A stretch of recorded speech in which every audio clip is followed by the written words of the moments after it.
বাঙালি হিন্দুদের সবচেয়ে বড় ধর্মীয় উৎসব দুর্গাপূজা। প্রতি বছর এই দুর্গাপূজাকে কেন্দ্র করে আমরা আগাম বার্তা পেতাম ধর্মান্ধ মুসলমান কর্তৃক বিভিন্ন স্থানে মূর্তি ভাঙার মাধ্যমে। কিন্তু এই 2024 সালের অবস্থা কি আমরা জানি। গত 5ই আগস্ট শেখ হাসিনার সরকারের পতনের পরে প্রায় প্রতিদিন বাংলাদেশের হিন্দু ধর্মাবলম্বীদের উপরে নির্যাতন নিপীড়ন চালিয়েছে ধর্মান্ধ মুসলমানরা। আমরা প্রথম আলোর এই সমীক্ষাটি থেকে জানতে পারছি গত 5 আগস্ট থেকে 20 আগস্ট পর্যন্ত সারা বাংলাদেশে 1068টি হিন্দু ধর্মাবলম্বীদের বাড়িঘরে হামলা হয়েছে এবং 22টি ধর্মীয় উপাসনালয়ে হামলা চলেছে। এবং গত 20 আগস্ট থেকে আজকের দিন পর্যন্ত আরও কেটে গেছে 22টি দিন। তাহলে আমরা নিশ্চিতভাবে বলতে পারছি প্রায় প্রতিদিন বাংলাদেশের হিন্দু ধর্মাবলম্বীদের উপরে নির্যাতন নিপীড়ন অব্যাহত রয়েছে। টোটাল সংখ্যা মেলালে পাওয়া যাবে প্রায় 2000-এরও বেশি হিন্দু ধর্মাবলম্বীদের বাড়িঘর ভাঙচুর করা হয়েছে, লুটপাট করা হয়েছে এবং প্রায় 100টির মতো ধর্মীয় উপাসনালয় ধ্বংস করেছে সম্পূর্ণভাবে বা কিঞ্চিত। তো বন্ধুগণ, নতুন করে এই বছরে আসলে শারদীয় দুর্গা উৎসব সম্পর্কে আগাম বার্তা ধর্মান্ধ মুসলমান কর্তৃক নেওয়া সম্ভব হয়নি, যেহেতু তারা তাদের হামলা অব্যাহত রেখেছে, প্রতিদিনই করেছে। একটি বড় প্রশ্ন, শেখ হাসিনার সরকারের পতন, হিন্দু ধর্মাবলম্বীদের দায় কোথায়?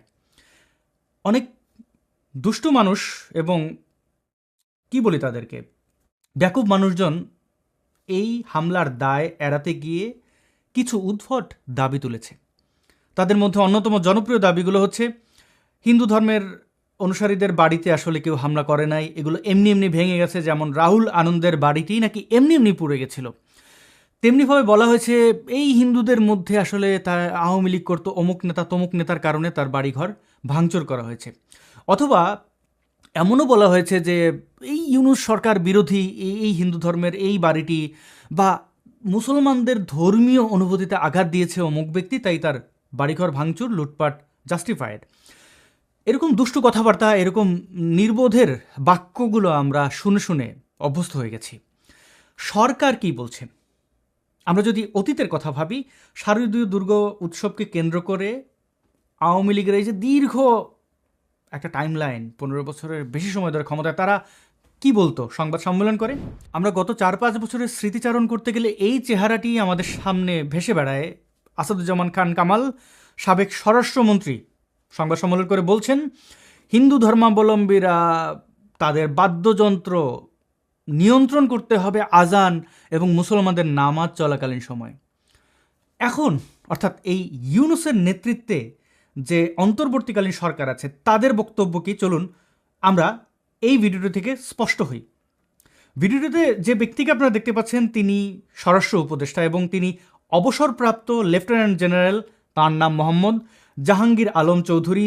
তিনি হিন্দু ধর্মাবলম্বীদের উদ্দেশ্য করে এই কথাগুলো বলছেন। আজান ও নামাজের সময় যেন কোনো বাদ্যযন্ত্র বা মাইকের ব্যবহার নিয়ন্ত্রণ রাখা, মাইক সেই সময় বন্ধই রাখতে হবে।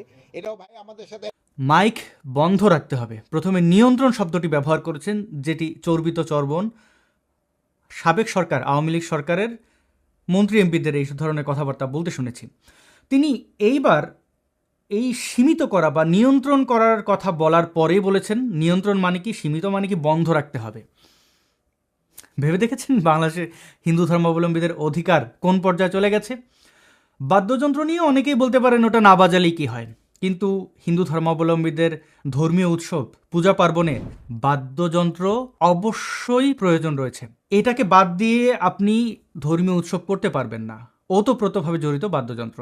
বাদ্যযন্ত্রের ব্যবহার বন্ধ মানি পূজা বন্ধ, পূজা বন্ধ মানে কি হিন্দু ধর্মাবলম্বীদের ধর্মীয় উৎসব বন্ধ রাখতে হচ্ছে। কখন?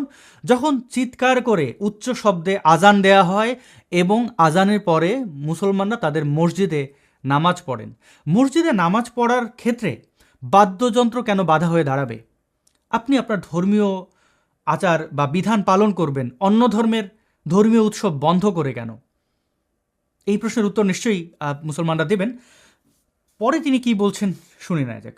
এগ্রি করছে আজানের কমের পক্ষে 5 মিনিট আগেই এই ধরনের কার্যকলাপ বন্ধ রাখতে হবে এবং নামাজ শেষ হওয়া পর্যন্ত এই ধরনের কার্যকলাপ বন্ধ রাখতে হবে। তিনি শব্দটি কি ব্যবহার করলেন?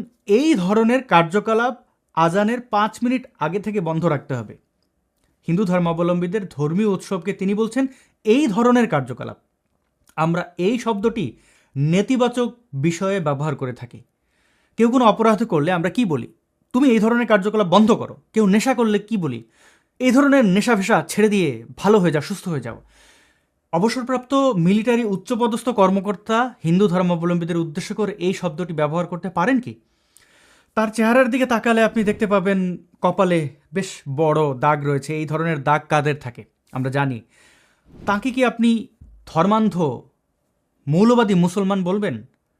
দাড়ি নেই, মাথায় টুপি নেই, কপালে যদিও দাগ আছে, এবং তার মুখ থেকে যে ধরনের শব্দ বের হলো সেইখান থেকে কিন্তু আমরা স্পষ্ট যে তিনি একজন ধর্মান্ধ মুসলমান, হিন্দু ধর্মাবলম্বীদের চরমভাবে ঘৃণা করেন। তাই তো তাদের ধর্মীয় উৎসবকে তিনি এই ধরনের কার্যকলাপ বন্ধ রাখতে হবে এবং নামাজ শেষ হওয়া পর্যন্ত এই ধরনের কার্যকলাপ বন্ধ রাখতে হবে। সংবাদ সম্মেলন করে উপস্থাপন করছেন এই ধরনের কার্যকলাপ বন্ধ রাখতে হবে। এটা হচ্ছে বাংলাদেশ। তিনি যদি শিক্ষাহীন হতেন, ধরে নিতাম শব্দের ব্যবহারে তিনি ভুল করেছেন। বাংলার এই শব্দটি ব্যবহারে তিনি ভুল করবেন একজন সাবেক লেফটেন্যান্ট জেনারেল পদমর্যাদার ব্যক্তি, এটা কোনোভাবেই গ্রহণযোগ্য না। হিন্দু ধর্মাবলম্বীদের ব্যাপারে তার যে ঘৃণা, বিদ্বেষ, সেগুলোর বহিঃপ্রকাশ করেছেন তিনি। কাউকে তোয়াক্কা করা হচ্ছে না। এটা হচ্ছে বর্তমান সরকারের অবস্থান। আমরা প্রতিনিয়ত বিভিন্ন আষাঢ়ে গল্প শুনতে পাই। কী সেই গল্প? ধর্ম উপদেষ্টা, হেফাজতে ইসলাম নেতা সেই খালিদ হাসান তিনি কি বলে বেড়াচ্ছেন?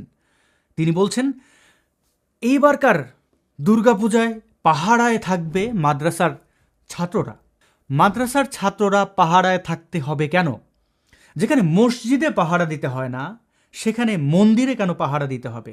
হামলা কারা করে?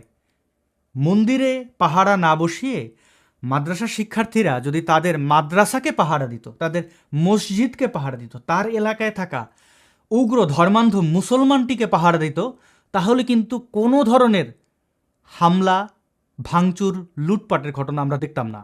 আমাদের বাংলাদেশে মুসলিম পরিবারগুলোতে একজন করে সদস্য যদি সচেতন থাকতেন, যিনি কিনা মনে করেন এই দেশে সকল মানুষের বসবাসের অধিকার রয়েছে, অমুসলিমদের উপরে হামলা, নির্যাতন, নিপীড়ন চালানো যাবে না, তাহলে ওই পরিবার থেকে আসা কোনো সন্তান এই অপরাধ করার সাহস পেত না। কিন্তু দুঃখজনক হলো সত্য, আমাদের বাংলাদেশের মুসলিম পরিবারগুলোর মধ্যে যারা উগ্র রয়েছেন তারা এটা মনে প্রাণে বিশ্বাস করেন হিন্দু ধর্মাবলম্বীদের উপরে হামলা চালানো বৈধ, তাদের মালামাল লুটপাট এবং তাদেরকে দেশ থেকে বিতাড়িত করাও বৈধ।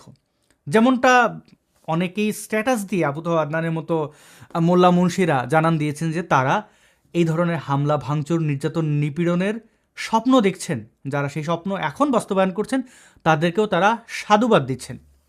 তাহলে আপনি কি আশা করতে পারেন? যেটা বলছিলাম, খালিদ হাসান তিনি এই মাদ্রাসা ছাত্রদেরকে মন্দিরের পাহারার নামে তাদের যে কূটকৌশল সেটি চরিতার্থ করবেন, যেটা আমরা বাংলাদেশের এখন প্রায় সব জায়গায় দেখতে পাই। জামাত ইসলামের নেতাকর্মীরা হিন্দু ধর্মাবলম্বীদের ত্রাণ দেওয়ার নাম করে, তাদের উপর হয়ে যাওয়া হামলা বন্ধের নাম করে ইসলাম ধর্মে ধর্মান্তরিত করার জন্য বই দিচ্ছেন, তাদের সই নিচ্ছেন এবং দোয়া দুরুদ পড়াচ্ছেন।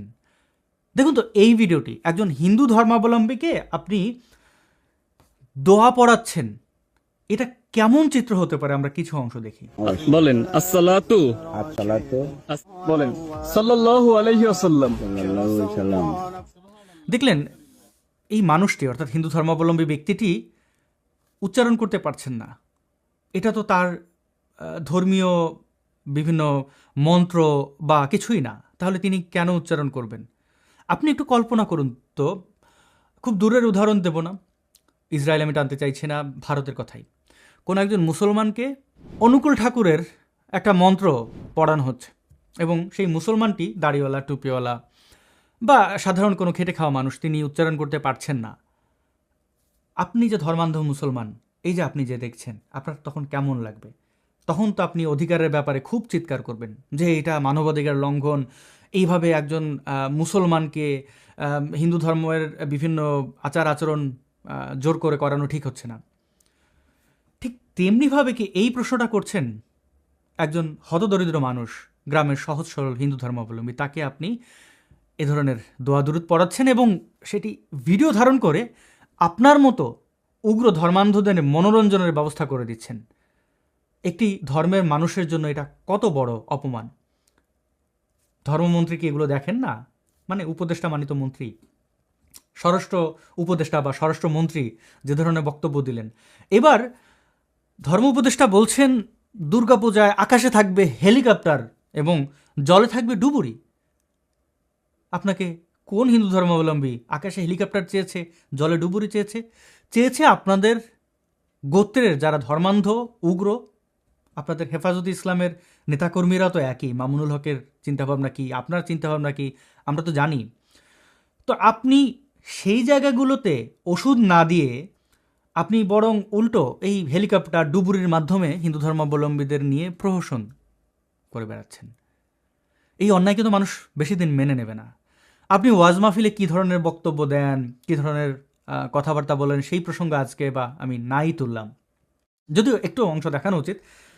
তিনি মানে এই খালিদ সাহেব ওয়াজ মাহফিলে বলছেন বালকদের দেখলে পাগল হওয়া যাবে না। বালক কারা? চলো আমরা ভিডিওটি আগে দেখি। ক্ষমতার জন্য মানুষ পাগল, সেক্সের জন্য মানুষ পাগল, সুন্দর বালক দেখলে আমরা পাগল হয়ে যাই, সুন্দরী মেয়ে দেখলে আমাদের হোশ থাকে না।